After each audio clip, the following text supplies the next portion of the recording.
que você pudesse já aí dar uma movimentada e sentasse de 3 em 3 assim, porque eu quero que você interaja um pouquinho. Então, se você puder sentar aí, não precisa ficar de costas para mim, para você não ser mal educado, mas pode ficar de lado. Mas sente aí com alguém próximo. A gente está terminando mais um ano.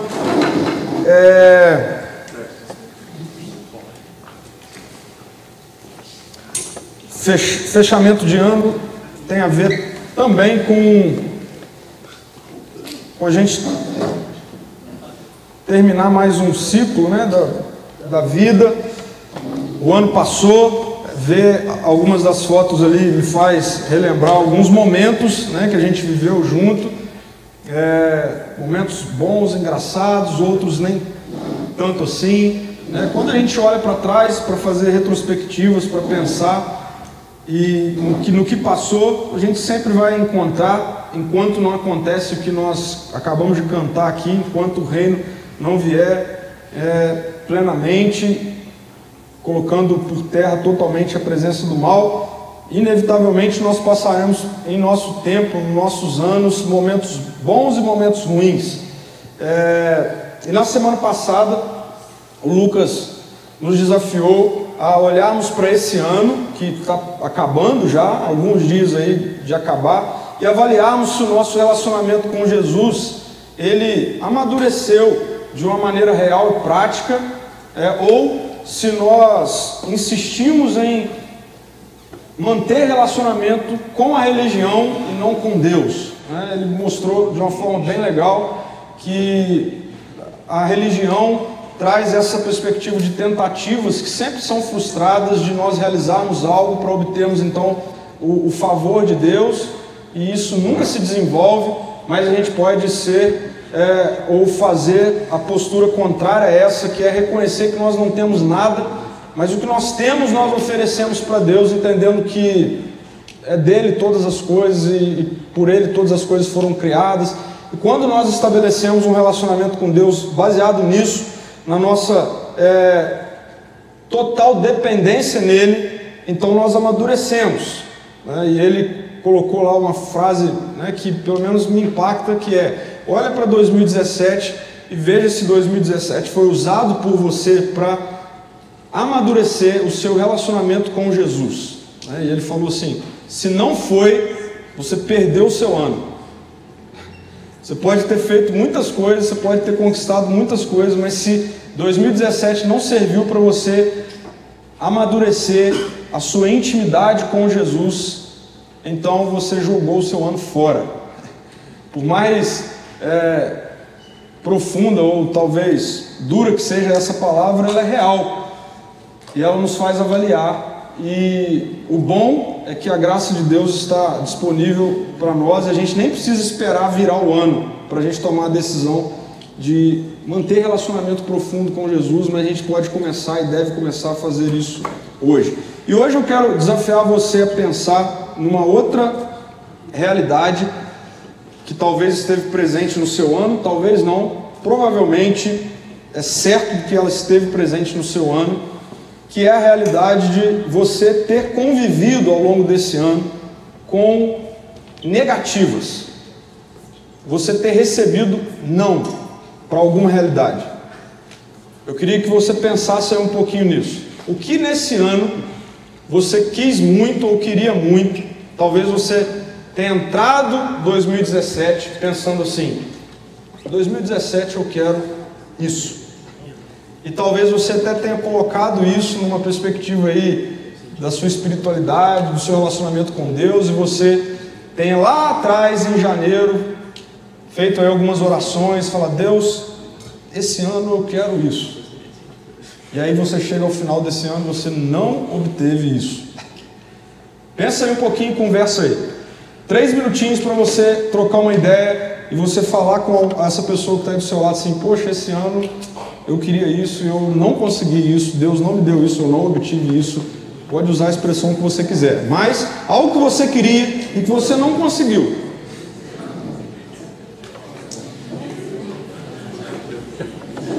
Algo que você queria muito e você não obteve.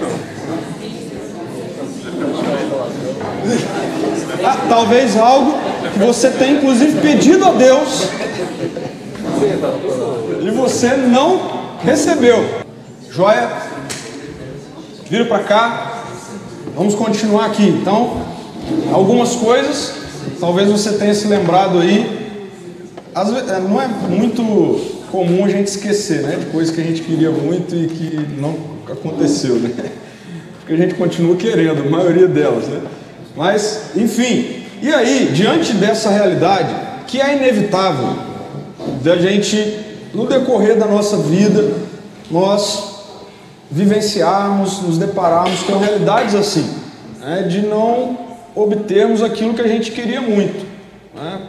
Isso é inevitável. Imagina só se tudo que a gente quisesse a gente conseguisse. As coisas não fluem assim, não acontecem assim. E aí eu quero trazer uma realidade, já conversei isso com algumas pessoas, não é nenhuma novidade, que muitos daqueles que estudam a nossa geração, sociólogos, antropólogos, psicólogos, enfim, que estudam as pessoas dessa geração, eu e você, elas nos caracterizam, ou caracterizam essa geração, ou apontam uma característica bem marcante dessa geração negativa, que é de que nós somos muito intensos em algo, mas quando nós nos deparamos com essas realidades de desse algo não me dá tudo aquilo que eu estava esperando, buscando, querendo, então eu vou romper com isso. As pessoas que estudam essa geração apontam, principalmente da minha geração para baixo, que inclui vocês, né, que nós somos, ou que nós temos essa característica. Nós mergulhamos de cabeça em alguma coisa. E aí, sendo mais específico, no Evangelho, no cristianismo, numa perspectiva de espiritualidade cristã, até o ponto dessa espiritualidade, dessa expressão religiosa, não me dá aquilo que eu esperava que ela me desse. Então, como eu disse e tentei fazer você se lembrar, talvez você tenha lá no início desse ano pedido algumas coisas a Deus, né? Então você mergulhou de cabeça, é isso mesmo, tal, Jesus me ama, Ele morreu no meu lugar, e beleza, eu quero viver minha vida assim, nele, por Ele.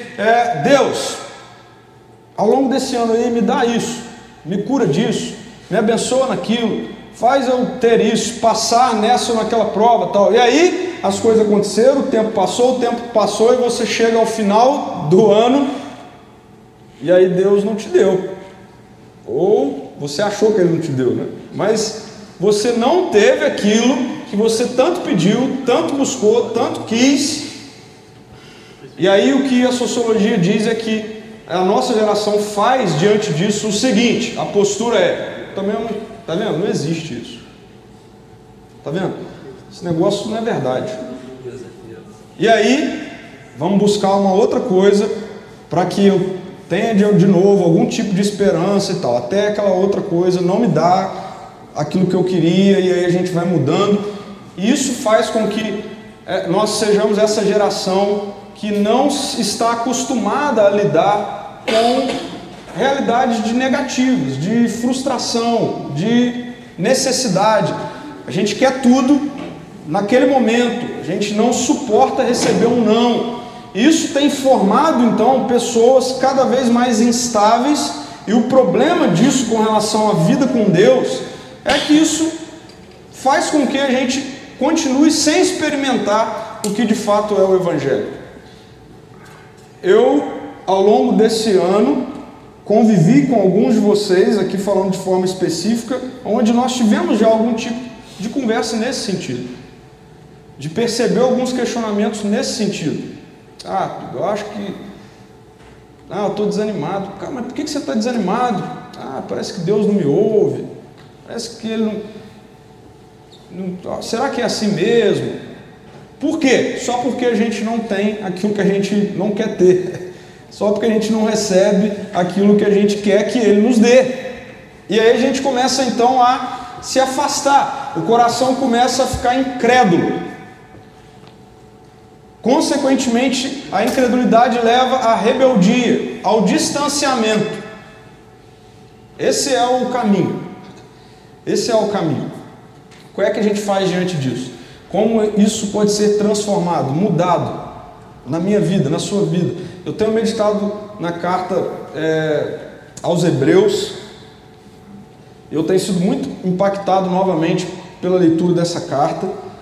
E tanto que eu vou falar aqui usando esse texto, é o mesmo texto que eu vou falar amanhã de manhã, de tarde e à noite. Porque é um texto que a gente precisa ser confrontado por ele nesse tempo, nesse momento da nossa vida, onde a gente tem essa fragilidade de logo romper com aquilo que supostamente me frustra.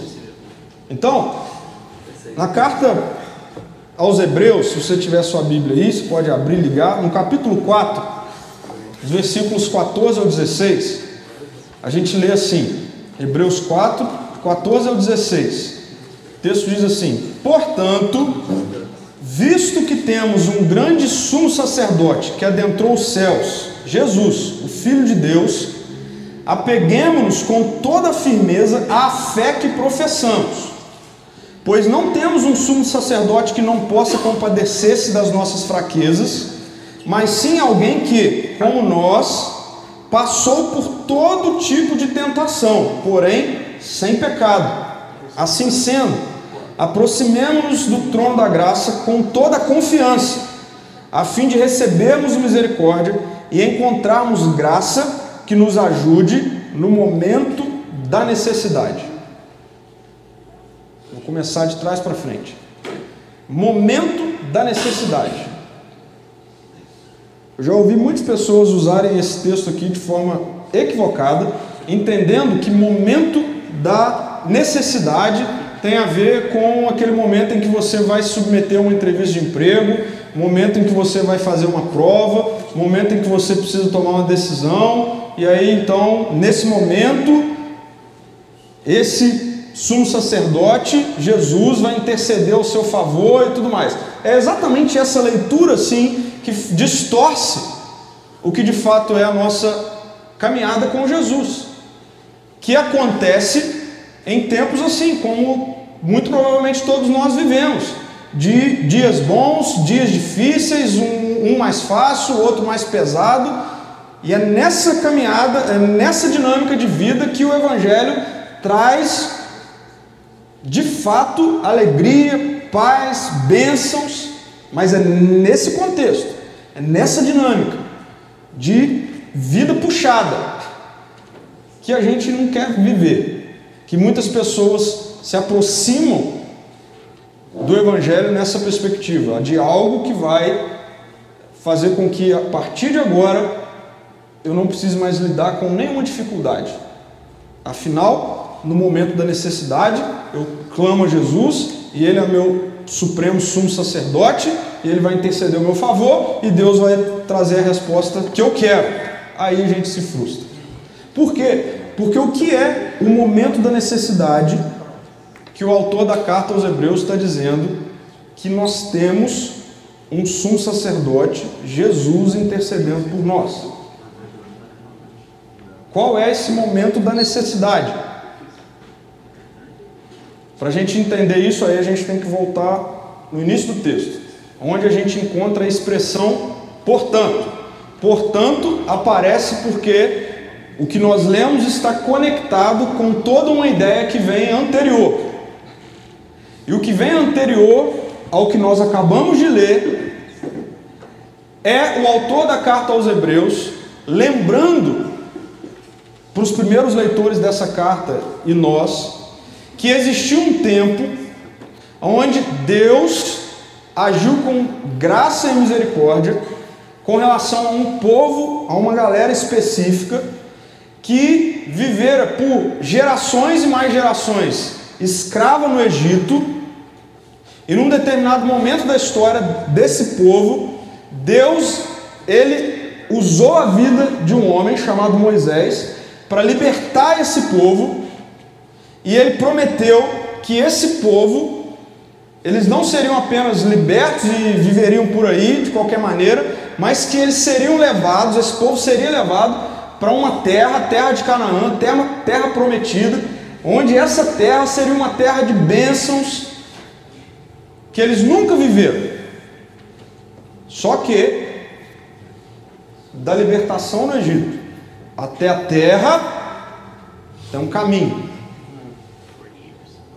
tem um percurso, tem um trajeto. E aí o autor da carta aos Hebreus lembra para mim e para você que nesse trajeto entre a libertação e a terra prometida, o povo caiu numa besteira, na besteira de achar que o percurso é livre de dificuldades, que o caminho entre a terra prometida, entre o Egito e a terra prometida, é um caminho de onde eles não precisariam passar por nenhuma dificuldade. E aí, o que isso gerou no coração desse povo, que fez com que 40 dias que deveria levar entre o Egito e a terra prometida, levasse 40 anos e todos eles morressem no deserto. Você imagina isso, porque às vezes a gente lê as coisas e a gente não imagina, a gente só lê a informação, mas pense nisso, um caminho que dentro da sua normalidade levaria 40 dias, então o povo foi liberto do Egito, e eles teriam que andar 40 dias para chegar na terra prometida. Mas esse caminho de 40 dias, ele se transformou em 40 anos, e o povo não entrou na terra. A viu de longe, não entrou. Morreu todo mundo. Por que que esse povo passou por isso? Por que que esse povo passou por isso? Porque eles cometeram algum tipo de pecado? Não necessariamente. Porque eles erravam durante o dia? Não necessariamente. O que fez Deus se irar contra esse povo ao ponto de falar, nenhum deles entrarão na terra prometida? Aí eu quero ler o capítulo 3 de Hebreus, versículo 7, que diz assim: assim como diz o Espírito Santo. E aí o texto cita um salmo, que é Deus falando para esse povo, perambulando no deserto: hoje, se vocês ouvirem a sua voz, não endureçam o coração, como na rebelião, durante o tempo da provação no deserto, onde os seus antepassados me tentaram, pondo-me à prova, apesar de durante 40 anos terem visto o que eu fiz. Por isso fiquei irado contra aquela geração e disse: o seu coração está sempre se desviando, e eles não reconheceram os meus caminhos. Assim jurei na minha ira, jamais entrarão no meu descanso. E aí o autor da carta faz uma advertência a nós, aqueles leitores dessa época: cuidado, irmãos, para que nenhum de vocês tenha coração perverso e incrédulo, que se afaste do Deus vivo. E aí a gente tem uma série de outras informações, mas que conecta diretamente com o capítulo 4, 14, que diz: portanto, e aí termina com a expressão ajude no momento da necessidade. O que é que fez com que o povo do deserto não visse a terra prometida, não experimentasse de Deus o que eles tinham para experimentar?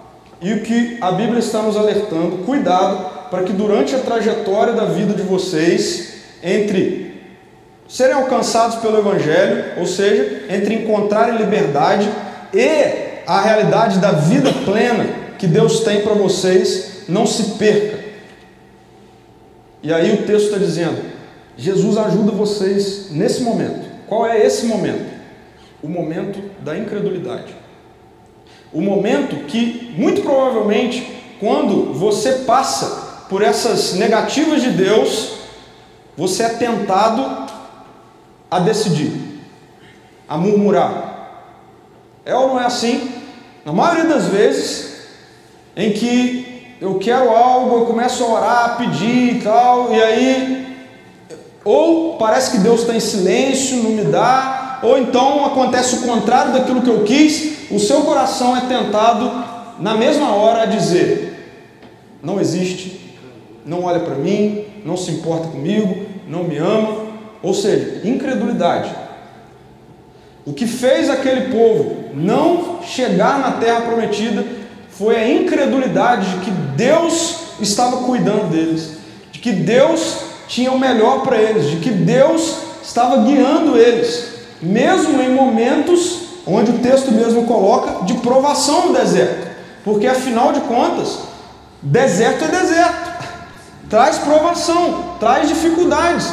A minha e a sua vida se compara, dentro da perspectiva bíblica, a isso. Nós estamos de passagem, num trajeto entre liberdade e encontrarmos plenamente com a glória de Deus na perspectiva de salvação, de eternidade. Mas nesse tempo, todos nós somos comparados a esse povo no deserto, inclusive chamados de peregrinos, aqueles que estão caminhando. E o que é que pode atrapalhar essa nossa caminhada? Deus não gosta quando a gente peca, tá bom? Quando eu faço algo na minha vida que vai contra o que Deus tem como vida de verdade para mim. Isso entristece o coração de Deus, mas isso não me afasta, ou não afasta Deus de mim, por causa da graça dele revelada em Jesus. Agora, se tem algo que entristece o coração de Deus, e esse texto de Hebreus nos alerta com relação a isso, é essa perspectiva da incredulidade, da gente começar a achar que porque as coisas não estão saindo do jeito que eu achava que deveria sair, então Deus não gosta de mim, Deus não cuida de mim, Deus não está nem aí para mim. Na verdade, deve ser verdade esse negócio de que Deus não existe. E esse texto que nós lemos aqui coloca em pé de igualdade ou de proximidade coração perverso de coração incrédulo. À medida em que o nosso coração começa a ficar incrédulo, é um pulo para ele começar a expressar perversidade, rebeldia, vida contrária a Deus. Afinal de contas, é muito lógico. Se Deus, ele não está nem aí para me ajudar, muito provavelmente ele também não está nem aí para me julgar. Dostoiévski fala assim: se Deus não existe, então não faz sentido nenhum a gente lidar com moral. Cada um vive do jeito que acha que deve viver. Ué. Então, o perigo do nosso coração começar a ficar incrédulo, por quê? Porque supostamente Deus não está me dando aquilo que eu achava que Ele deveria me dar, é que vai ser um pulo para o coração começar a expressar perversidade, vai ser um pulo para a sua vida começar a expressar a rebelião, a rebeldia, e aí a consequência disso é um pulo para a tragédia, para a morte, para cada vez mais frustração. Eu vejo isso acontecendo o tempo todo, infelizmente. Nós somos tentados a isso o tempo todo, infelizmente. A frustração faz isso. Agora, o que é de maravilhoso nesse texto, essa informação que o autor de Hebreus dá para mim e para você, que aquele povo no deserto não usufruiu. Essa informação de que o próprio Deus entrou na história em Jesus para viver esse tempo de deserto que todos nós vivemos na vida dele, e que esse Deus em Jesus, esse ser humano Jesus, que foi morto e crucificado, mas que ressuscitou, hoje está vivo juntamente com o Pai, e ele se tornou esse grande sumo sacerdote. O que é um sumo sacerdote? Na época do deserto, na época de Israel, no Antigo Testamento, a gente encontra a figura do sumo sacerdote, que é uma figura, uma pessoa que ele se coloca sempre entre o povo e Deus e o povo. É um intermediador. O sumo sacerdote servia para isso. Ele se apresentava diante de Deus representando o povo, com remissão dos pecados e tudo mais, e ele também trazia de Deus para o povo o perdão, e vivia nessa relação de necessidade de um intermediário. O problema é que sumo sacerdote também morreu no deserto. Por quê? Porque ele era alguém como todos, inclusive no pecado. E aí nós recebemos a notícia que Jesus, ele agora então é esse grande, o supremo, maior sumo sacerdote, que viveu a mesma coisa do que qualquer outro sumo sacerdote, ou seja, tempo de deserto, tempo de provação, só que com uma diferença. Ele passou por absolutamente todos eles, sem pecado, sem pecar. E o que ele está fazendo hoje? O que um sumo sacerdote faz? Se colocando entre Deus e o povo, entre o povo e Deus, intercedendo por nós. E Jesus é esse que nos ajuda no dia da necessidade, no dia em que a nossa fé vacila, balança. Isso é fantástico, sabe por quê? Porque significa que Jesus passou por isso, só que ele não pecou. Só que ele continuou confiando 100% que, independente do que ele estava passando, mesmo que o negócio não fizesse muita lógica na cabeça dele, era a vontade de Deus, e a vontade de Deus é a melhor para ele.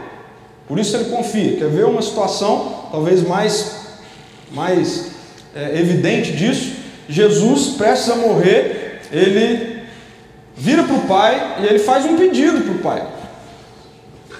Pai, se for possível, tem como dar um outro jeito na história, ao invés de ser eu passar por isso que eu estou prestes a passar? É possível, afasta de mim esse cálice. É possível isso? Ele está falando do tempo onde, não apenas da morte, mas do tempo onde ele vai se separar de Deus por um instante, naquele instante onde a rebeldia de toda a humanidade cai sobre ele. Ele não queria isso. E aí ele pergunta, Pai, tem como acontecer de uma outra maneira, sem eu precisar me afastar de você nem por um instante? Não era a morte que Jesus estava com medo. E aí, não tinha como, ele teria que passar por aquilo. Ele passou por aquilo sem que a fé dele em confiar em que o que o Pai tinha para ele era o melhor, sem vacilar. Ele está diante do Pai hoje, intercedendo em nosso favor nas nossas tentações. E é aqui que eu quero entrar. Quais foram ou quais estão sendo as tentações que você tem passado e que tem feito você ou o seu coração começar a desacreditar na realidade de que Deus te ama e Ele cuida de você? E que Ele sabe o que é melhor para você. E que Ele te conduz. E que Ele te segura. Quais foram as realidades que ao longo desse ano você viveu e que por um instante você começou a duvidar de que Deus é Deus? De que Deus é esse bom Pai, esse bom pastor, e que Ele estava cuidando de você? Quais foram as realidades? Pois é, Jesus, Ele sabe o que eu e você passamos quando nós enfrentamos isso. E Ele nos ajuda a mantermos a nossa fé intacta. É como se Ele falasse assim: eu estou junto com você. Você está passando por solidão? Eu estou junto com você. Eu também já enfrentei. Você está passando por um momento em que você está precisando de amigos e está todo mundo virando as costas para você? Então, eu estou aqui junto com você. Eu sei também, Pai, ele está passando por isso, ela está passando por isso. Lembra, Pai, eu também já passei isso. Fico imaginando Jesus no Getsemane. E olha que quem estava com ele era Pedro, Tiago e João. E aí, Jesus fala com os amigos dele: gente, preciso que vocês fiquem orando por mim. E aí Jesus está lá aflito, e ele vai para um lado, e ele ora, e aí ele volta, e aí galera, está orando por mim? Ore por mim. E aí ele vai e volta, e a aflição, e começa a suar sangue, e ele volta, e Tiago, acorda, ora por mim e tal. E Jesus está ali aflito, e tem gente dormindo. Você já passou por isso? Momentos onde você está aflito, onde você precisa de gente, de amigos, e você olha para o lado e parece que está todo mundo dormindo. Pois é, não permita que isso abale a sua fé em quem Deus é. Jesus sabe o que você está passando e Ele está junto com você nisso. Momentos de medo, de aflição, de angústia, Jesus já passou. Jesus já passou, Ele sabe o que é. E Ele intercede por você. Por isso, em tempos assim, de final de ano, onde talvez você tenha passado por muitos momentos de incredulidade, a gente precisa amadurecer a nossa relação com esse que intercede por nós, por ter passado por todas as coisas, de duas formas. Primeiro, apego ao Evangelho. Porque o autor da carta diz assim: portanto, visto que temos um grande sumo sacerdote, Jesus Cristo, Filho de Deus, ou seja, esse que sabe o que a gente está passando e é esse que intercede por nós, apeguemos com toda a firmeza a fé que professamos. Presta atenção. Apeguemos com toda a firmeza a fé que professamos. Não é em você. Não é em você. Não é nem na sua força de fé. Mas é em Jesus. Qual é a fé que nós professamos? A fé que nós professamos é que Jesus, Ele entrou na história, o Filho de Deus, e Ele veio para resolver os nossos problemas totais, eternos, inclusive passar conosco pelos problemas, estar com a gente nos problemas. Esse é o Evangelho, e é nisso que nós devemos nos apegar em tempos difíceis, em dias em que a gente convive com sim e não, com dificuldades. Apeguemos-nos com mais firmeza ainda ao Evangelho.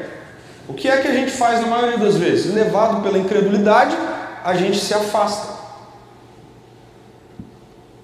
A gente se afasta. Talvez você já tenha passado por isso, convivido com pessoas assim, que de repente dão uma sumida, né? Some. Aí você vai procurar, o que está acontecendo? Aí volta. E aí você percebe que o que aconteceu foi uma suposta decepção com Deus, que leva à incredulidade. A incredulidade leva ao afastamento. A carta aos Hebreus, o que a Bíblia está falando com a gente é: em momentos de dificuldade com relação à fé de vocês, a crer que Deus está de fato cuidando, que Ele é bom, que Ele é Pai, sabe o que vocês têm que fazer? Apega ao Evangelho. Se apega em Jesus. Se apega em Jesus. E aí Jesus entra como essa figura do sumo sacerdote, que faz o quê? Ouve o povo e leva para Deus. Jesus, o que Ele quer fazer comigo, com você, em momentos em que a gente começa a duvidar do cuidar de Deus por esse ou por aquele motivo, é que a gente sente com Ele e que a gente passe o tempo que for preciso na presença dEle, junto com Ele, batendo um bom papo, chorando, falando: por que está acontecendo isso comigo, Jesus? Eu não estou aguentando, me ajuda a resolver esse negócio e tudo mais. E aí o que a Bíblia está falando é que Jesus faz esse papel de leva para o Pai: Pai, olha só o que o Nicolas está passando, Pai, ajuda ele, vamos lá, eu sei o que é, eu já passei por isso. Isso vai, como o texto fala, vai ser uma ajuda no momento da incredulidade. É interessante que o texto não fala que o problema vai ser resolvido, mas o texto fala que a incredulidade não vai ser o seu problema. Independente do que você esteja passando ou continue passando, o texto fala que quando nós nos apegamos a Jesus nesses momentos, Ele nos ajuda na nossa incredulidade. Isso é louco demais. Porque está vendo que nem entra aqui o assunto de se o problema foi resolvido, se eu consegui o que eu queria, se ele me deu o que eu queria, mas o que entra em jogo aqui é a sua fé, a incredulidade não tomará conta do seu coração. Apegue-se ao Evangelho com ainda mais força. Amém. Se você tem passado por momentos de incredulidade, o que você tem que fazer é chorar com Jesus. Amém. É estar com Jesus. É conversar com Jesus. É gritar com Jesus. Vai para o seu quarto, fecha a porta e começa a gritar com Jesus. Fala com Ele. É muito legal ver Davi fazendo isso com Deus. O cara que era segundo o coração dele. A sacada do diabo é fazer a gente se afastar. É a incredulidade. É começar a duvidar do cuidado de Deus. Só que lembra, coração incrédulo está muito próximo de coração perverso. Agora, a partir desse apego ao Evangelho, nós temos uma segunda dinâmica apresentada aqui, que nos ajuda no momento da incredulidade, que nos ajuda no momento da necessidade, que é submissão ao Evangelho. Porque não basta apenas se apegar a Ele no sentido de ficar lá conversando com Jesus e desabafando com Jesus o que é que tem pegado na sua vida, por que você está bravo e tal, por que a sua fé está sendo abalada e tudo, porque estar na presença de Jesus necessariamente vem acompanhado de orientações de Jesus. Pode ser que aquilo que você quis tanto, você ouça de Jesus assim, pois é, mas olha aí, começa a ler na minha palavra, começa a orar. Tá vendo? Não tem nada a ver com o que eu quero para a sua vida. Aí você vai ter a opção, não, mas eu quero. Por isso que o apego ao Evangelho, ele é acompanhado de submissão ao Evangelho. Amém. Estar na presença de Jesus não tem a ver com estar num ambiente de alimentação do seu ego. Estar na presença de Jesus tem a ver com um ambiente onde nós somos moldados à imagem e ao caráter dele. Mas para o molde acontecer, eu preciso me submeter. E aqui vem um outro perigo da incredulidade. Porque a gente começa a entrar num jogo que a religião tenta fazer o tempo todo, de achar que quando eu abro mão de alguma coisa, quando eu agrado a Deus, então Ele vai me dar o que eu quero. Você achar que agrada a Deus porque você está fazendo alguma coisa que Ele quer e por isso Ele vai te dar o que você quer, não tem nada a ver com o Evangelho. Nada a ver. Porque ser moldado pelo Evangelho é o maior e melhor presente que eu e você podemos ganhar. Amém. Não tem nada que a gente deva querer mais do que passar um ano todo e chegar ao final do ano e olhar para trás e ver assim, Deus, eu queria isso, aquilo, mas não rolou. Mas Deus, olha, muito obrigado porque, Senhor, eu acho que eu estou mais parecido contigo. E não foi pelo meu esforço, Deus. Foi pela minha submissão, foi pela nossa intimidade, foi pela nossa interação. Eu vou ser muito sincero, eu tenho ficado muito bravo com uma galera que, cara, insiste em querer viver uma vida religiosa. Esse negócio de entrando, saindo, vai acampamento, sai de acampamento, e vai em social, sai de social, vai em célula, mas não está nem aí. Não quer, o que quer é esse negócio de um Deus que na verdade, é submisso à sua vontade. E no primeiro momento em que ele não faz o que você quer, então você vira as costas e sai bravo e não acredito, ele não cuida de mim e tudo mais. Foi isso que afastou o povo da libertação até experimentar a terra prometida. E a gente não pode viver isso, Deus não quer que a gente viva isso, por isso mesmo ele veio e Jesus se tornou esse que aquele povo não tinha. Esse que em tudo foi tentado, assim como eu e você somos, porém sem pecado. E ele, assim como os outros sumos sacerdotes, também morreu. Mas ele não morreu na rebelião do deserto, mas na cruz da obediência. Então, por isso, a nossa vida passa dias, entra anos, sai ano. Certamente, isso aqui não é praga, passará por momentos difíceis. Enquanto Jesus não voltar, enquanto o reino não vier e abolir o mal, eu e você teremos momentos difíceis.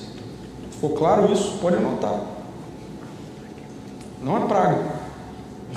Vai ter momentos de decepção, vai ter momento em que você vai precisar de amigo e vai estar todo mundo dormindo, vai ter momentos em que você não vai passar na prova, em que você não vai ser aprovado na entrevista de emprego, vai ter momentos em que você vai pedir um negócio para Deus e você vai fazer isso achando que está com muita fé e o negócio está na sua fé, não está em Deus.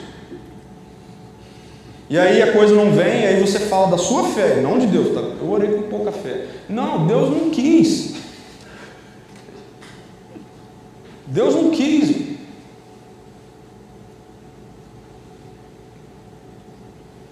Mas o que Deus quer é que a nossa trajetória no deserto seja uma trajetória de amadurecimento, seja uma trajetória onde nós nos tornamos mais parecidos com Jesus, esse que está intercedendo por nós. Seja uma trajetória que, quando as coisas não saírem do jeito que a gente queria que ela saísse, a gente não vai ficar murmurando, a gente não vai ficar falando mal de Deus, achando que esse negócio afeta Deus. Eu já falei isso, eu falo isso. Deus não é carente, quem é carente somos nós. Deus, falar de Deus, Deus, estou de mal. O problema é seu, é meu. A incredulidade destrói a minha vida e a sua vida. A incredulidade destrói a nossa sociedade. Não destrói Deus, quem Ele é. Destrói a nossa sociedade. Tudo aquilo que a gente vive de mal, de podre nessa sociedade corrompida pela presente era má, tem a ver com a incredulidade. Tem a ver com querer continuar vivendo a vida como se Deus não existisse. Coração incrédulo está próximo de coração perverso.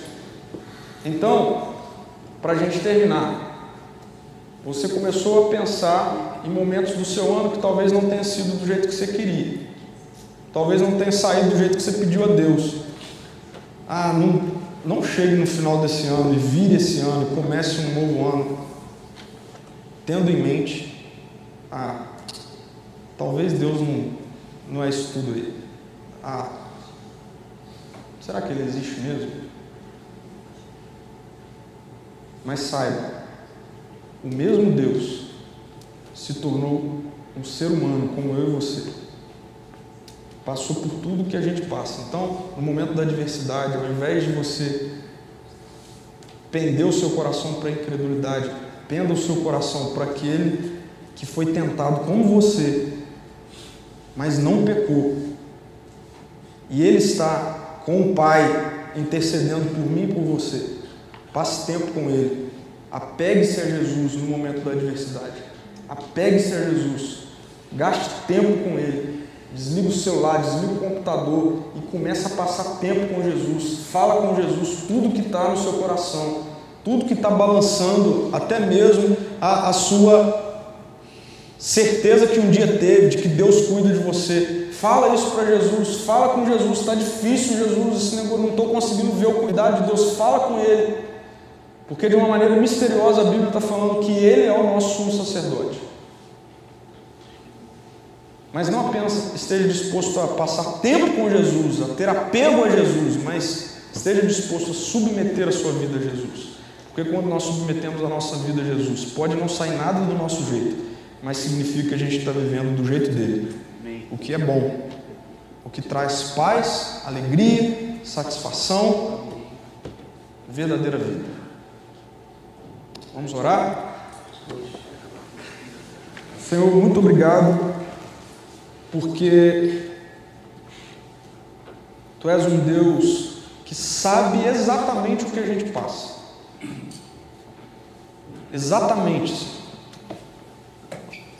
Quando a gente está triste, quando nós estamos nos sentindo sozinhos, quando nós estamos desesperados, quando nós estamos ansiosos, quando nós estamos magoados, quando nós somos tentados a fazer a nossa vontade em detrimento da sua vontade. Obrigado, Deus, porque o Senhor sabe o que nós passamos no momento da adversidade. E obrigado porque o Senhor não apenas sabe, mas foi colocado à prova.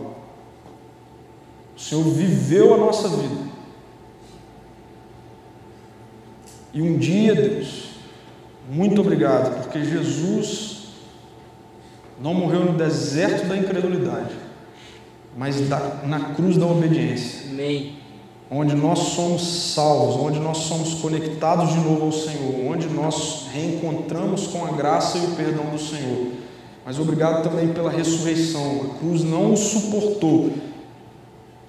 Obrigado, Senhor, porque Jesus está vivo e Ele hoje vivo, sabendo o que nós passamos. Intercede por nós. Eu quero te pedir, Pai, em nome de Jesus, que as palavras que muitas vezes o diabo traz de solidão, de que nós estamos sozinhos, desamparados, em nome de Jesus, caia por terra, Deus.